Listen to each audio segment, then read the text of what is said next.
Well, good morning from the UK, or good afternoon to Hong Kong. Now, I know the title is all about UK boarding schools. I'm not sure that I'll cover everything about UK boarding schools, but certainly the aim is to give you a broad view and an introduction to the breadth of UK boarding and the entry procedures for the various boarding schools. And then secondly, to look at the impact of COVID and the uncertainty in world politics at the moment, and see what impact that has had on boarding and indeed on the whole business of admissions to boarding schools. Now, please do ask questions. We have had some submitted in advance of the talk, but even as we go through it, if there are things that are on your mind, they're almost certainly on other people's minds. So please do ask questions in the chat box. If I happen to deal with them as we go through the talk, that's great. But if there are questions there at the end that need to be dealt with, then I can do that. So what about me? Very briefly, I started as a classroom teacher, head of department, teaching geography and geology at A level. And for over 10 years, I was in charge of admissions and marketing at one of the main boarding schools. And during that time, I helped to establish a network and an annual conference for the main boarding school registrars. And our whole team that I work with are all professional educators with literally decades of experience in the classroom. So what about boarding schools? Well, there's a huge variety. That's the first thing to mention. There are smaller schools, bigger schools. There are boys-only schools, girls-only schools, co-educational schools. And the nature of boarding itself varies from full 7-day-week boarding right down to flexi boarding for young children at their junior boarding schools, where the children might just spend 2 or 3 nights a week there. At the moment, there are 61,000 boarders in the UK. 24,000 of those are from overseas, and 6,000 come from Hong Kong. Now, I have added in brackets here some of the significant changes that have happened during that first year of COVID. And this is something that I'll talk about later, but one of the things that is quite different about Hong Kong is that the number of applicants and the number of boarders coming through from Hong Kong has seen an actual 7% increase overall during that first year of COVID. I'm looking at the data that was published in the 2021 census, and we'll have the data for 2022 in just 3 weeks' time. So overall, certainly there has been a drop. Part of that drop was actually caused by UK parents switching from boarding to day, which they were able to do at certain schools during those periods of lockdown. But those are details that we can come back to and we can have a look at a little bit later. So in a way, the key question for you is, how do you choose the right school? How do you pick your way through the variety? There are over 100 schools that offer boarding in a significant way. And any school, my advice would always be, if you are looking for a boarding school, you aim for one where the majority, or at least 50% of the children in the school are boarding. And as you can see here, there are over 100 schools that offer boarding at that particular level. Now, picking your way through all of these is really challenging. One of the ways of doing it is to just troll through websites. Now, while the language tends to be a bit more coded than on the US sites, there are subtle differences in tone between the different schools and between the different websites. I have just selected 4 here. These are words straight off the front of their websites. And certainly, if I was looking for a school for a highly academic, perhaps slightly quirky individual, yes, Winchester would be on my list. This is a highly academic, highly selective boys' school. And then Rugby School, are they looking for a more rounded applicant? Or perhaps that's what they're aiming to produce at the end, a more rounded student. Rugby is one of the big co-ed schools. It's quite interesting as well that Wickham Abbey, the girls' school, mentions academic excellence right at the start of their website. And I wouldn't even consider this school for a girl unless I felt that she would really thrive in that very high-powered academic environment. And then Benenden, another girls' school, they talk about a complete education. And certainly they will go way beyond just the pure academic level at the point of entry. Yes, the academic level will be important, but they will be looking at much wider things as well. And you can pick up on similar ideas from lots of different schools. Their websites, they may be professionally produced, but they do set the tone, or they do reflect the tone of the school. Now, another area that we all dip into is league tables. And it's very difficult to measure schools apart from their academic outcome. And so what about these league tables? I view them as a bit of a double-edged sword. I think they have their pluses and minuses. What you must remember is generally they indicate just how selective a school is at the point of entry, rather than making any comment on the quality of teaching or the quality of pastoral care or the quality of facilities in a school. And so I would urge you, don't fall into the trap of believing that a school that is ranked 20, 30 places higher in the league tables is better. It may not be, and it may certainly not be better for your son or daughter. Now, of course we use these tables, particularly when we assess a child and we give parents an indication of the academic level of the child and the academic level of the schools that they should be exploring. And in that way, they are, of course, quite useful. One thing to remember is that every one of the top 100 schools is competitive at the point of entry, and they all have many more applicants than available places. So yes, the league tables come with a bit of a health warning. And so on to assessment. Now, generally speaking, there are three major entry points that are open to you as parents. Generally at age 11, age 13, and age 16. Though applications will be considered outside of these year groups, perhaps at a younger age, or perhaps at age 14, but we can think about those a little bit later. And each has its own particular assessment. And then just to make things complicated, the different schools all have different names for their tests.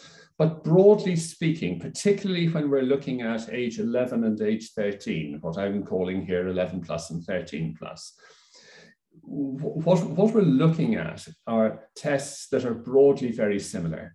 And almost all of the schools use a verbal, non-verbal, mathematical, age-adjusted standardized test.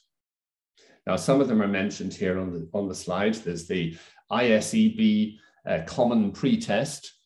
The ISEB is the Independent Schools Examination Board, and they have got one of the companies that designs these tests to design one which is used by quite a number of the major schools. And then there is UCASET, which is an independent test that was designed specifically for overseas parents, and quite a number of schools use it. Now, why would they use two different tests? Well, the ISEB test tends to be done at one particular time of the year. It tends to be an October, November assessment, whereas UCASET will happen at whatever time the particular family is ready. And UCASET is well known and used by lots of the different schools. And then there's CAT4. CAT4 is used by a small number of schools at entry level. It's also one that is used by lots and lots of schools as a benchmarking assessment. And some of you may have come across that, particularly in international schools. And so what's the purpose of this standardized assessment?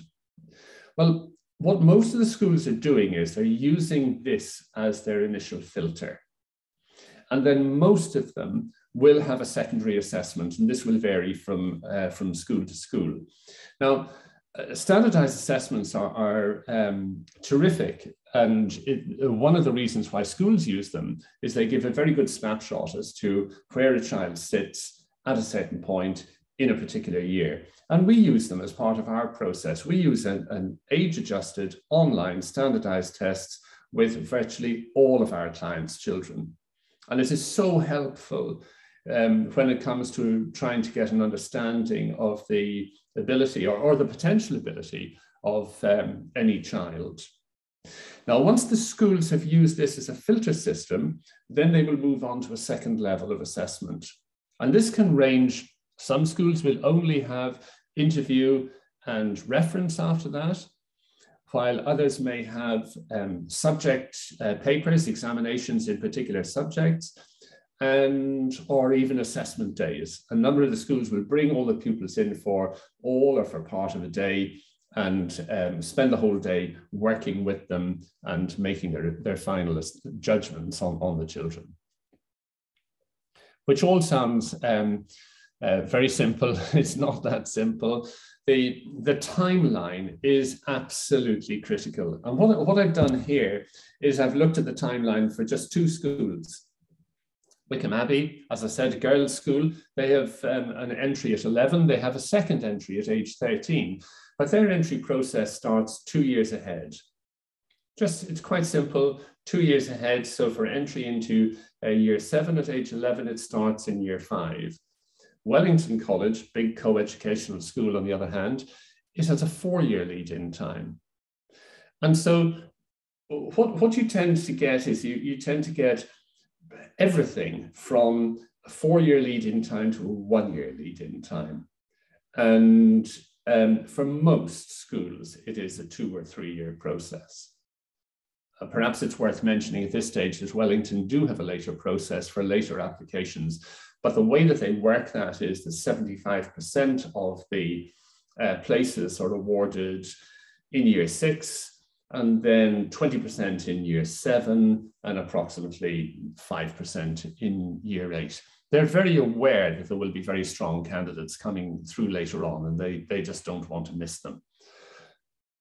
So a 2 or 3 year lead-in time is desirable, but it does vary tremendously from one school to another. And then at age 16, where students might want to join a UK boarding school for the final 2 years of A-levels or the final 2 years of the IB diploma, you will find that the timeline is much shorter. For sixth form entry, as it's often called, registration can be in August, September, even October for some schools, and the final decisions will happen on the 1st of December. So it's a very, very short time period. The schools assess the students during October, November. Usually within a matter of 2 or 3 weeks, all the schools will hold their assessments. The IB schools tend to examine pupils in their 3 higher level subjects. The A-level schools in 2 or 3 of their chosen A-levels. Some will have common papers. You come across a general paper. And some of the IB schools look at English and maths as 2 standard papers.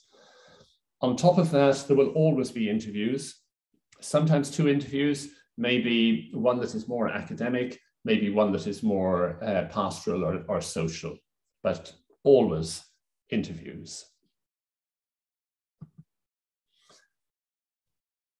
And this is a question that comes up all the time. You know, what is the best point for entry? I think you have to just be mindful of the fact that there are particular standard entry points. And so that does obviously influence which you decide is going to work for you. Age 11 is a standard entry point for girls' boarding schools. They also have an entry at age 13. But in the case of schools like Cheltenham Ladies College, Benenden School, Wickham Abbey School, more are selected at age 11 than at age 13. And it tends to get a bit more competitive at age 13. Age 13 is also the standard entry point for most secondary level boys and co-educational boarding schools. There is the possibility of starting at age 14, which is the start of a 2-year curriculum program, the IGCSE school program. Some of you may be aware of that, but that is a 2-year program. What it doesn't do is it doesn't give you that one-year lead-in time that you get if you enter in year 9 at age 13, but it is possible. And we have quite a number coming through looking for entry at age 14. And then at age 16, there is entry into the 6th form for either IB or A level. Now, whenever I'm asked this question, I urge families to try not to be too strategic and try not to overthink it. I think you have to look at your individual child. You may have a child for whom boarding at age 11 is perfect, but likewise, you may not. And so I think this does depend very much on the individual child, and it has to be a family decision. What is actually right for you as a family? And we have families planning for entry at all of these different levels. So it's a very personal decision. Another question as a school registrar that I was continually asked was, what type of student are you looking for? And to be honest, I always replied, we're actually not looking for a type. What all the schools are hunting for is variety. If we only took the boisterous and the over-enthusiastic and the noisy, we'd all go mad. We want the quiet ones, we want the shy ones, we want the intellectual ones, we want the musicians, the sports people. You want that great variety in your school. That's what makes your school buzz. And this is a comment from Dr. Neil Hamilton at Marlborough College. Neil has been registrar there for certainly longer than I can remember. And what he's really talking about here is that it's not just about training. It's not just about training in maths or in English. It's not just about a level such as grade 6 or grade 8 in music. What the schools are hunting for is for personality, for enthusiasm, for passion, for interests.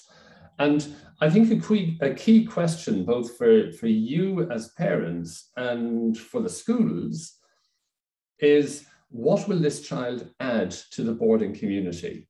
You know, what will my boy or my girl actually add to the boarding community? And this could be purely personality, or it could be particular abilities and particular talents. I think one of the other things that I always had in mind as well is, will I enjoy teaching this person? Will I enjoy having this child in my lessons? And if it looks, if it is an attractive applicant, then yes, of course, you will enjoy having that child in your lessons. Personal statements. This is something I'll come back to in terms of one of the differences between the UK and the US schools. At age 16, yes, a personal statement is hugely important. But it's very important also that what we read are the words of the 15-year-old.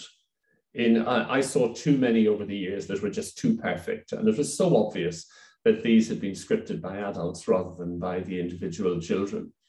But yes, there can be guidance. It should be limited to one sheet of paper. Handwritten is interesting. Most are done on computer, but some are written by hand.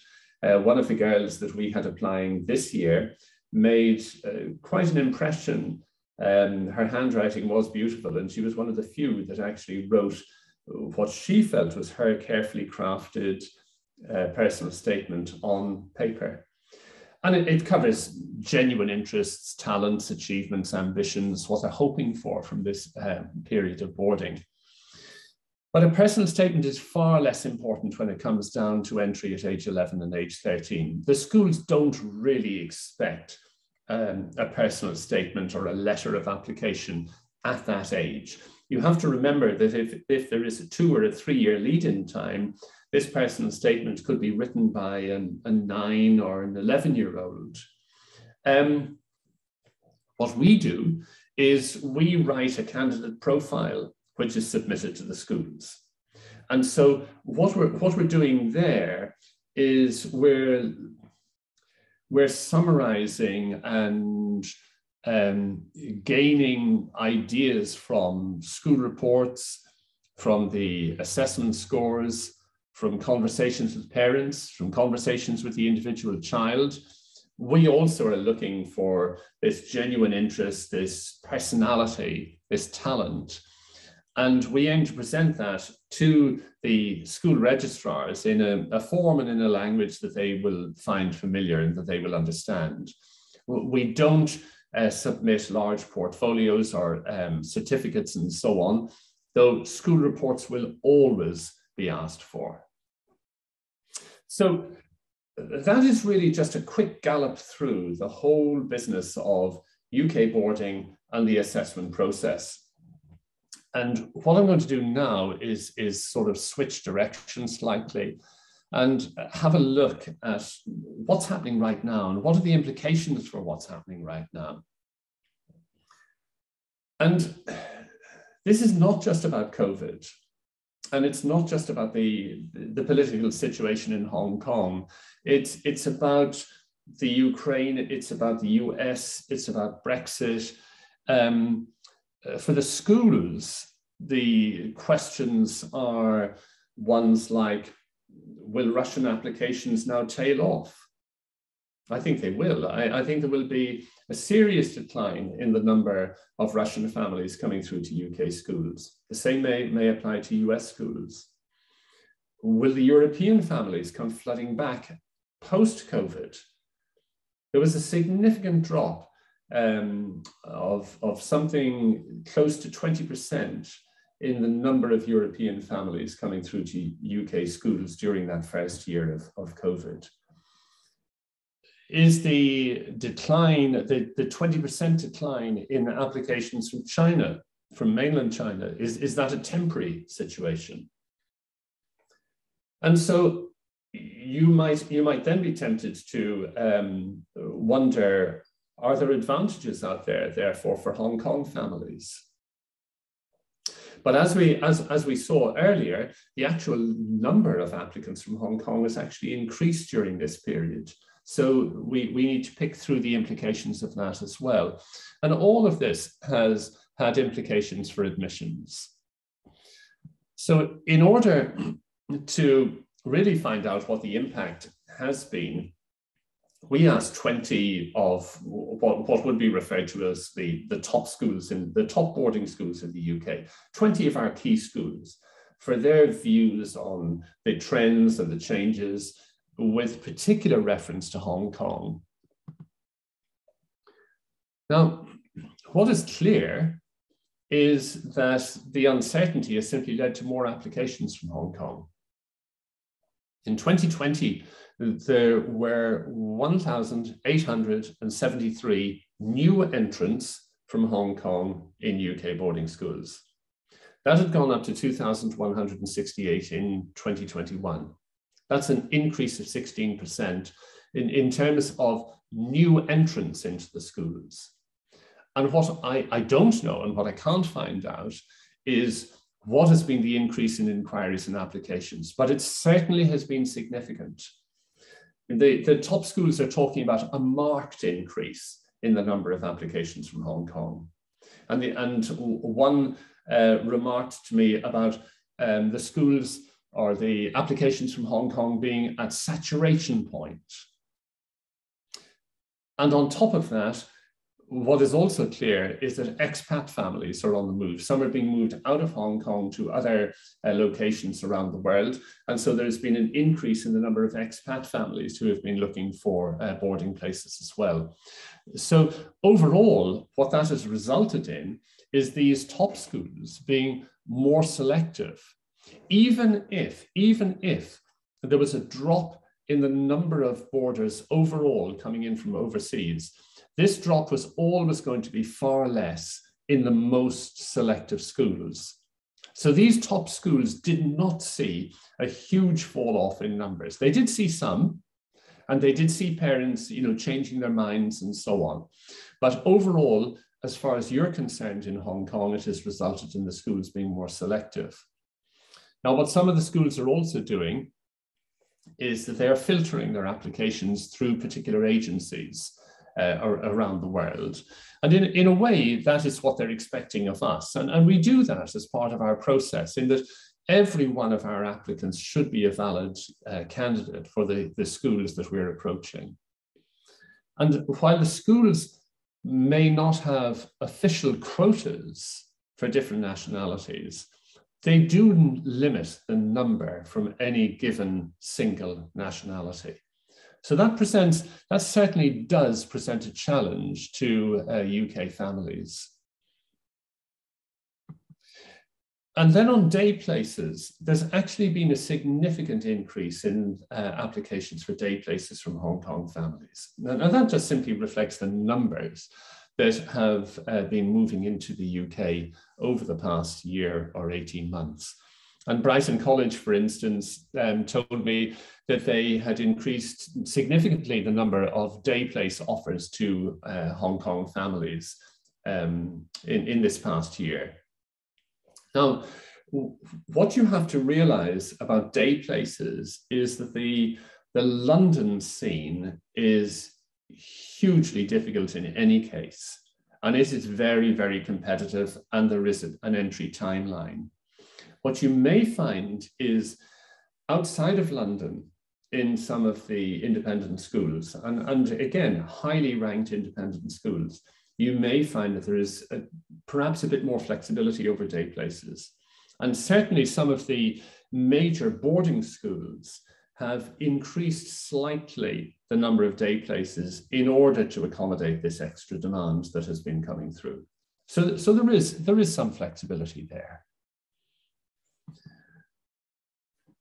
And then there are late vacancies, because another thing that came through from what the schools were saying was that their lists, their actual entry lists, are not as secure as they have been in the past, and they're not as secure as the schools would hope. So late vacancies do appear. Parents pull off the list as it comes to the assessment date. Wickham Abbey were just telling me just 2 days ago that what they're finding is that a number will pull off their list as it comes very close to the actual assessment day. So for whatever reason, and it's obviously to do with the uncertainty that is out there across the world, late vacancies do appear. Now, what do I mean by a late vacancy? Well, typically, I'm talking about an application that is made after the final entry assessment date. And so what that translates into is after January of the year of entry. And we would expect to get quite a number of late applicants, or certainly late inquiries, during the period from now through to June. So from April through to June. And somebody asked me just 2 days ago, how late is too late? Well, perhaps I could talk about two particular students. We had a telephone call 4 years ago from a family who were in Dubai, and they were inquiring for a boarding place. I asked for when, and they said for next week. And within a matter of 4 days, I think, we had appointments set up for 3 different schools. They had organized flights.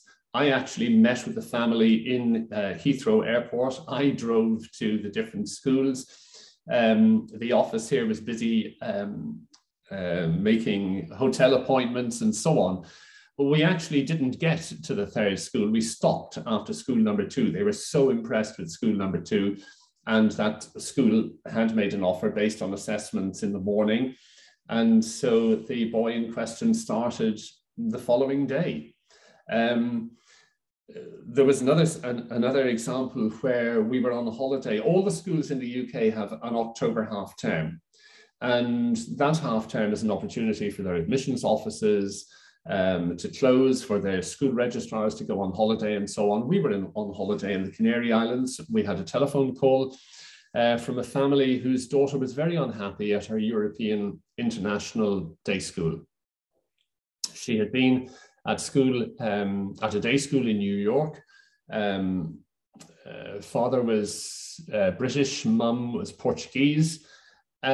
She was a very, very bright girl, very intelligent girl. And so they were looking for options, but she would stay where she was and put up with it unless there was the opportunity to move into one of the very highly selective schools. To cut a long story short, she started at Wickham Abbey, I think 8 or 9 days later. Now, I would say, of course, to you, please don't leave it that late. Assessment, the application process, visas, these all take time. And where are these vacancies? Well, it's impossible for you to know. It's impossible for you to find out. But we will know because we keep in very close contact with the schools. I know the school registrars. I know they'll look at a call from me, even if it's in holiday time. And we have a very close relationship with the schools. So we will know where the vacancies are. I mean, just this week, I know of 3 of the major boarding schools that are assessing candidates for late applications. And that is something that has evolved over the past number of years. It's not purely a knock-on effect from COVID. So what do you do? As parents, what do you do about this particular situation? Well, I would say, of course, start as early as you can. Now, and I mean as early as you can, I don't mean you have to start 5 years in advance. Of course, it's wonderful if you have lots of time to think about this, but start as early as you can. And if that is 6 months ahead, that's it. That's 6 months ahead. If it is 1 year ahead, if it's 3 years ahead, great. But start the process as early as you can. One of the things that we will always try to do is we'll aim for a family to build a relationship with their target schools. And this can be very, very important.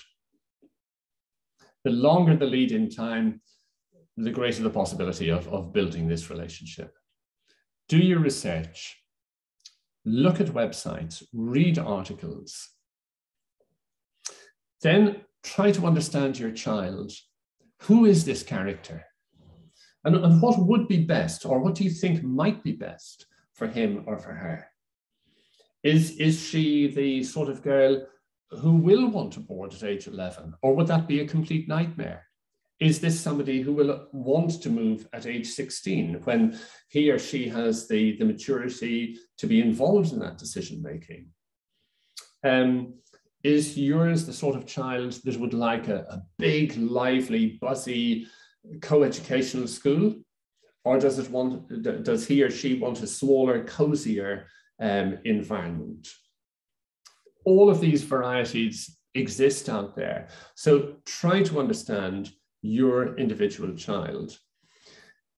And then perhaps I should put in at this point, no matter where you are in the process, don't panic. That won't help any of us. Talk to people you trust and who can give you good advice. But remember, as adults, and I say this as a parent, we justify the decisions that we make. And so we have lots and lots and lots of clients who have their children in the right school, but that right school is not the same school. So just be wary of listening too carefully to what your friends will tell you, because hopefully they will tell you that the school that their boy or girl is at is without a doubt the best school. And set up a consultation with us if that helps. That can be part of the process as well.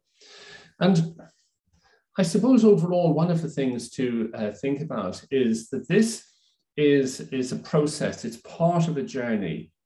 And school is just a milestone along the way. They've already had this lead-in time, which is valuable. They will have this school process, school time, this school experience, and then they will hopefully move on to university and whatever the next stage. What we hope to do is to make this school part at least a memorable part of that journey. Now, at this stage, as I said earlier, please do ask questions. There will be a number up here in the chat box that I'll come to. I noticed some that had come through already. I'm just going to pick them up here on my phone. One of the questions that came through just before the talk was really, how has COVID and the whole quarantine landscape impacted on children and parents and on their living situation throughout the year? Now, I think what we have seen is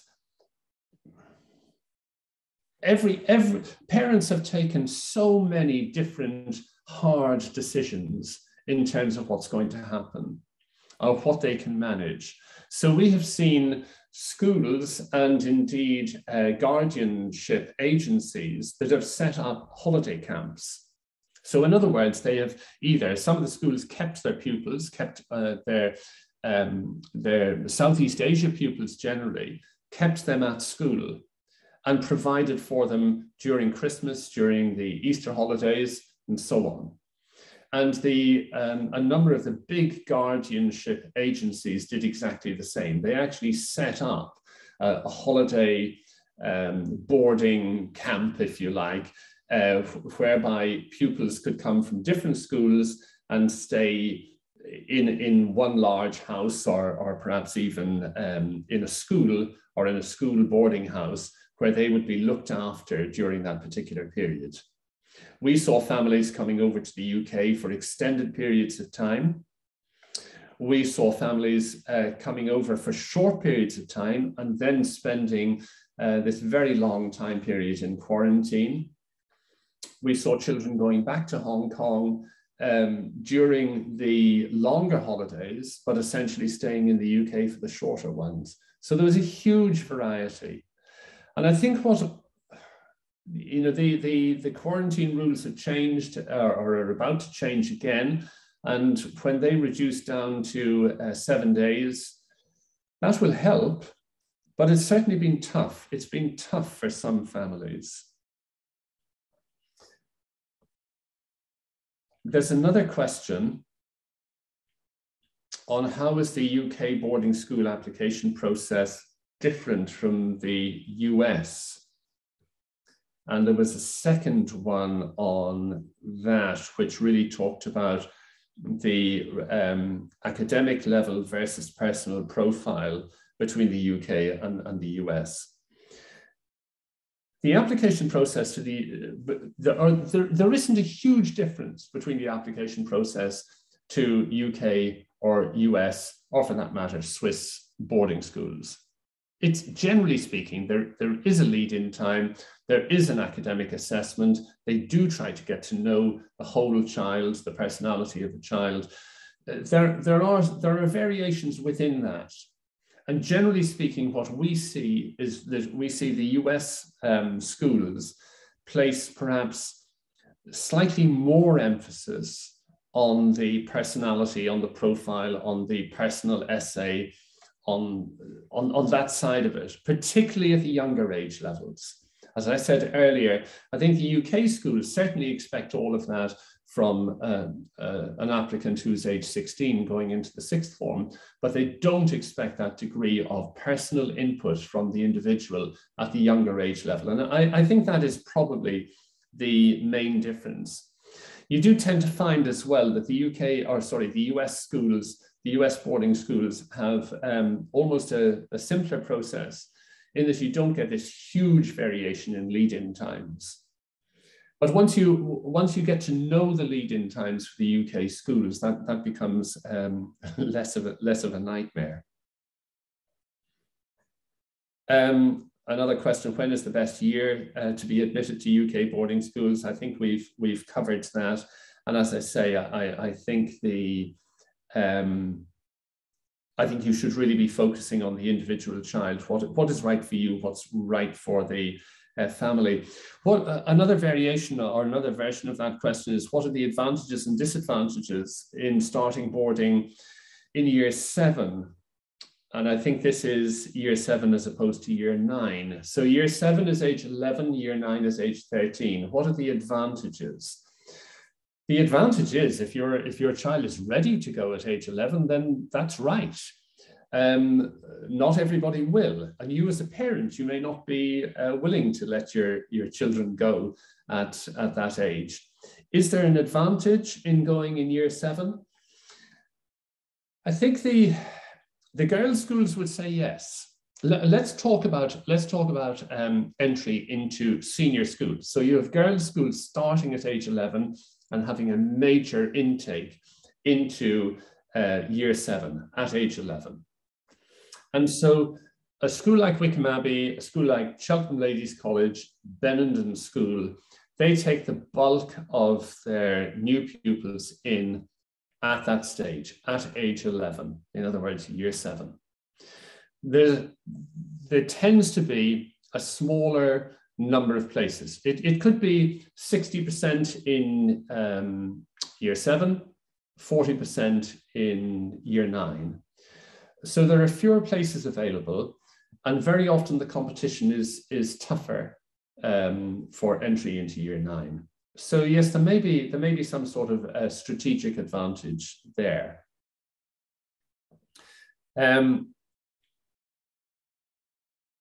The day school situation, I think I've covered. I'm now just going to come on to the questions as they came in during the talk. Right, a really interesting question here. My daughter's in the middle years program in an international school in Hong Kong where there is no GCSE program. And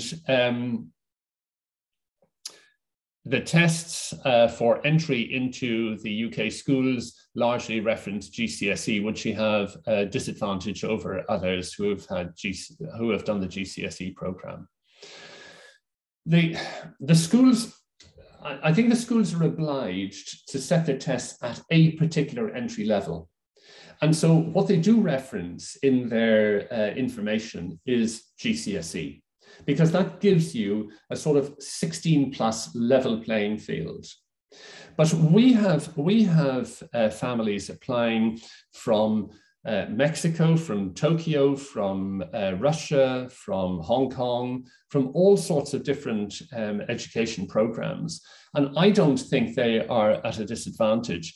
I think the ones who may be at more of a disadvantage are those who are coming from the French system, or there are variations between what is taught in France in sciences, how mathematics is taught.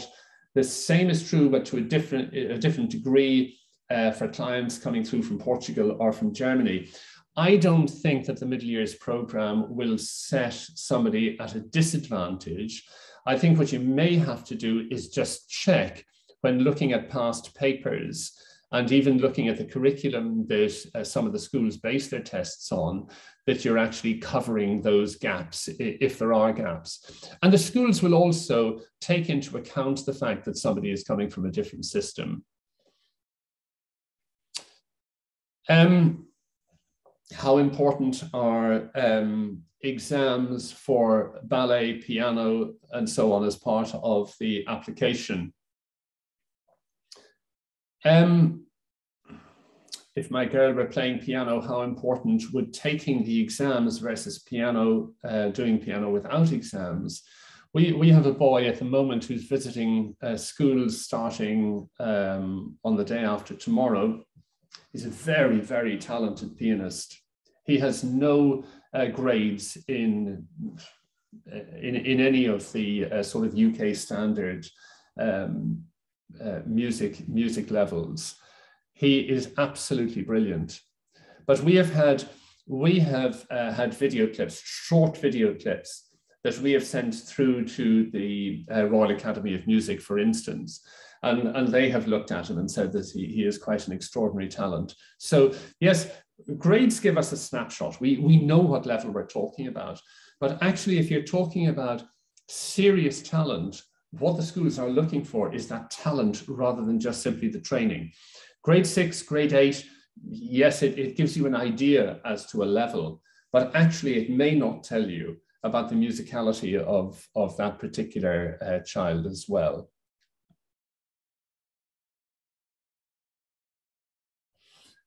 Yes, the question which comes out of a comment that I made earlier, which is this idea of a school that is focusing on the whole education, such as Benenden. Does it mean that my child has to be not only academically excellent, but also good at music and sport? There is no template. But certainly the schools are looking at more than just simply academic ability.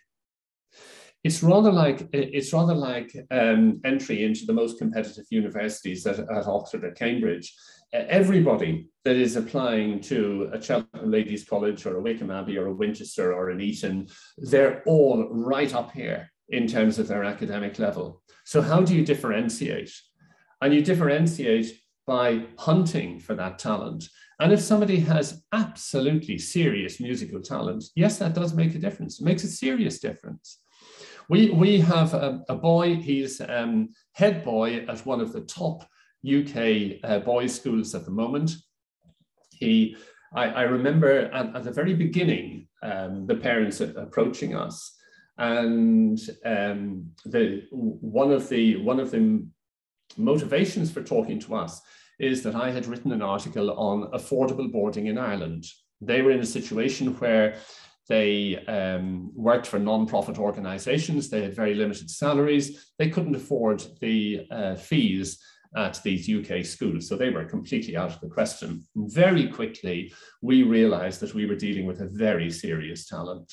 And so we were able to suggest to them that this boy, he should actually be applying, even though it was late, to some of the biggest name schools in the UK because of his intellectual ability, his character, and on top of that, he was playing academy level football in Barcelona.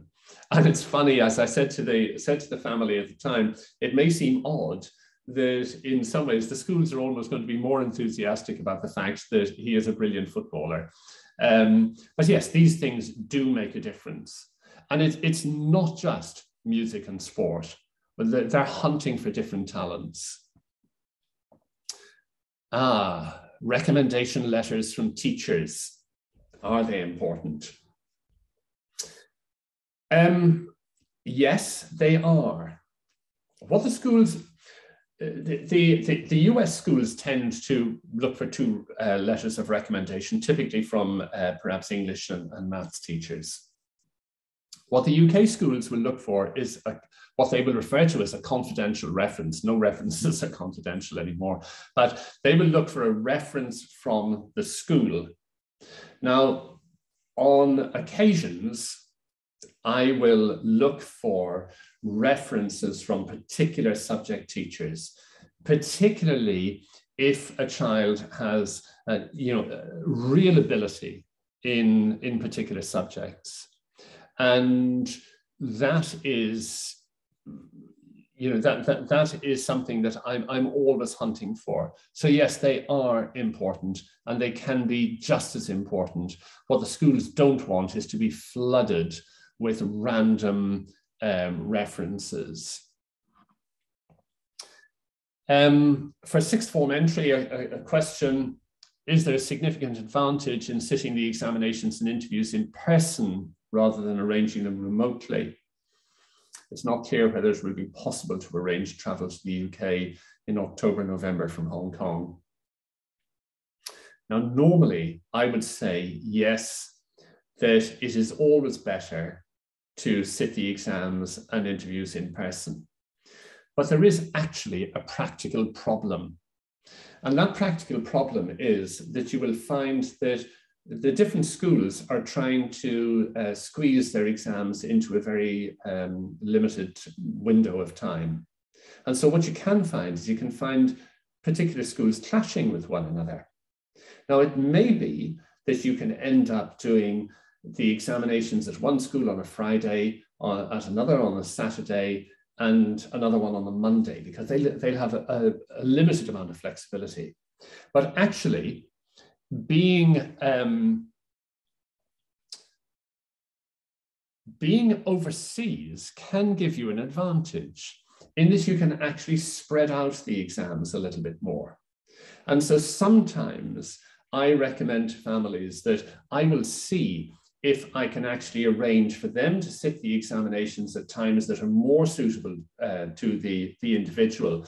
It is great if at some point you can get to visit the schools, in that one, it allows the candidates to see the reality of the school, and the other, it allows the school to see who this candidate is. But the schools are very aware of the nightmare situation that so many families have seen themselves in, and they have gone out of their way to make remote interviews work. So I think there can be a bit of a balance there.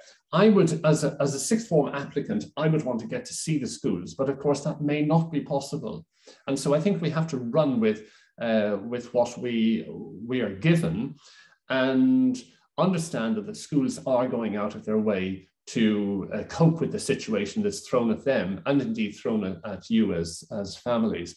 I have been hugely impressed with what the schools have done in terms of the whole application process, and how they've even invigilated exams online and so on. They have bent over backwards to make it simpler and to make it easier for parents. And what's the difference between using our service and applying on your own? I think if you are well informed and you know what's going on, then of course apply on your own. I suppose what we can do is we can give you insight into the schools.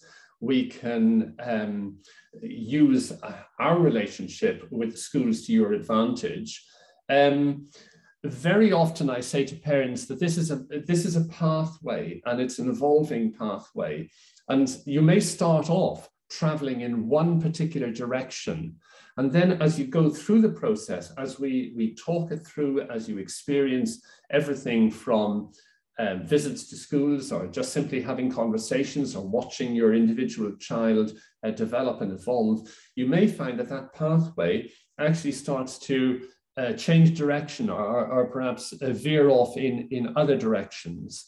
And hopefully we can guide families, guide both individual pupils and guide parents through that.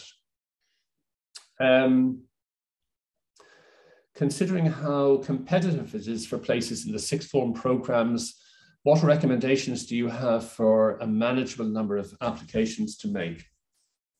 There is a comment sitting on our website from a Hong Kong mum who said that she was so pleased that we were able to recommend that her son apply to just 3 schools, and he had offers from all 3 schools, whereas friends of hers were going through the nightmare of applying to 7 or 8 different schools and just trying to manage all of that.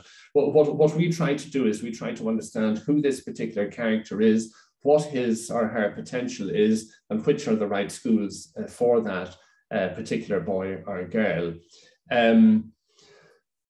So what is a manageable number of applications to make?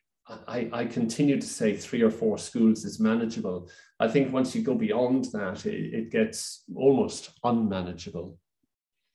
I suppose the reason with that particular boy coming from Hong Kong, one of the reasons why I was very confident about him was not simply because of his academic ability, but because of his interest in science. He had already won the Junior Science Prize in Hong Kong. The following year, he went on to win the senior one. He represented Hong Kong in international science competitions and events.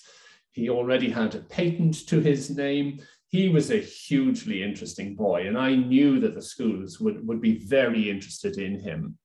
And he went to the school that had the best, well, in my opinion, the best engineering department, and he is now at an American university. Question, how competitive is scholarship? Depends on the school. Getting a scholarship to one of the most highly ranked schools in the UK is hugely competitive.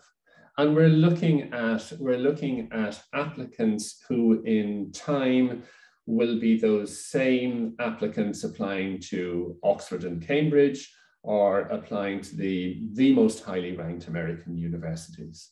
So how competitive? Yes, it is very competitive. I mentioned music earlier.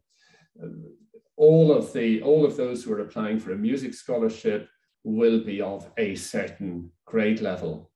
But then what the directors of music will be doing is they will be hunting for the musicality of those individual children. I'm not giving you a very clear answer to that.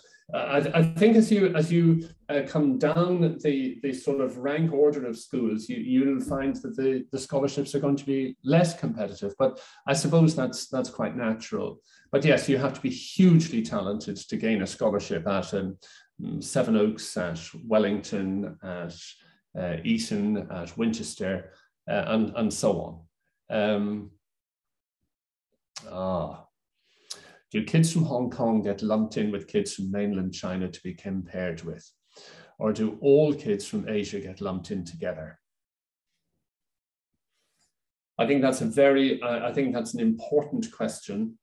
I think there's another version of that I could ask as well, which is there a difference in the application standard expected from UK kids compared to Hong Kong kids? But let's deal with the Hong Kong and mainland China. I think yes. I think overall schools will not have an official quota, but they will limit numbers of any one nationality. And so when it comes to that, they will aim to limit the numbers coming from mainland China and Hong Kong as a sort of global number. That said, the UK schools understand the Hong Kong schools. They know the schools, they know the track record of these schools, they understand the kids that come through from them. So they do have a better understanding of the Hong Kong kids and the Hong Kong schools. They also have a much longer track record of visiting Hong Kong. And Hong Kong is more manageable as far as the UK schools are concerned. All of them have developed relationships and have visited China over recent years, but virtually every one of them is doing that through some agency or other. They are not simply, some of them will come to Hong Kong and set up in one of the hotels in Hong Kong for a number of days, and that's fine. It's sort of open season, and parents know they're coming, and they make applications to apply and to come for interview and so on. In China, that's impossible because the whole Chinese market is huge.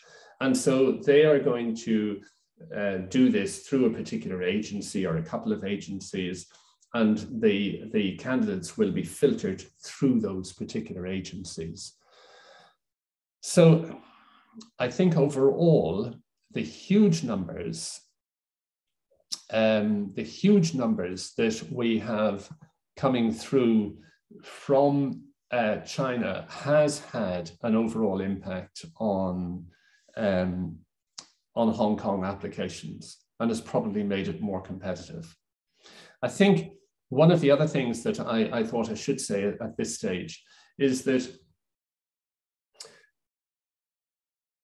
I'm asked every now and again, is there a difference between the level that's expected from a UK applicant compared to a Hong Kong applicant? And I think there is. I think we're looking at two different standards, to be perfectly honest.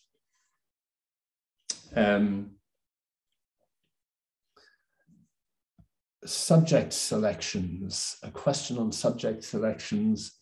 In the process of selecting schools for my child, while she's good at English, how would she choose the subjects for her IB courses in the UK? You know, how will she choose political studies over psychology in the IB subjects? That is something that we have conversations with virtually every sixth form applicant that we're talking to. We have a number of Zoom meetings with the individual child where we talk through, are you genuinely interested in politics? Are you intrigued by history? What are you reading? What are the things that you are observing in the news and so on? We try to get an understanding as to their genuine interest in particular subjects or particular subject areas. And then gradually we aim to get to that final choice. Now, the final choice isn't as final as it might seem. So what will happen is, let's say your child starts off doing psychology at IB level and feels after 2 weeks this is not for them. Well, most of the schools will allow a certain amount of movement, because there will be somebody doing geography who will want to do psychology. And so there is the possibility for change. And certainly in the A-level schools, I would say even up to that first half term, in the first 4 or 6 weeks, there can be change. And there's nothing like being in a school and listening to what your peers are saying about what history is like in the lessons, or what the English is like, or what geography is like. And you can always, we used to say to individuals, if they were thinking of changing, well, let's just pop into one of those lessons. Let's sit in on one of those lessons, see what you think, because there's nothing worse than having made the wrong decision. And it's better to change than to just put up with it. Now that can raise another issue as well, in that sometimes I warn parents not to be too insistent that their son or daughter who has no interest in business or economics or mathematics does economics as one of their A-level subjects, just because dad is an entrepreneur businessman. So be a little bit careful about your parental vocation, and don't impose that on your child. It is better to get 3 high grades in your favorite subjects than to get lower grades in the subjects that you think are more important.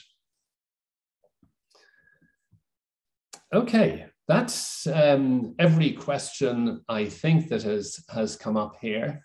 That final slide is just simply to say we're here. Get in touch through Baker and Bloom, and if you feel that it would be helpful, let's set up a meeting on Zoom. Now, I don't know if there's anything else from Baker and Bloom here, but I think that's the end as far as I'm concerned. Okay, thank you all, and I look forward to meeting some of you. Okay, bye-bye for now.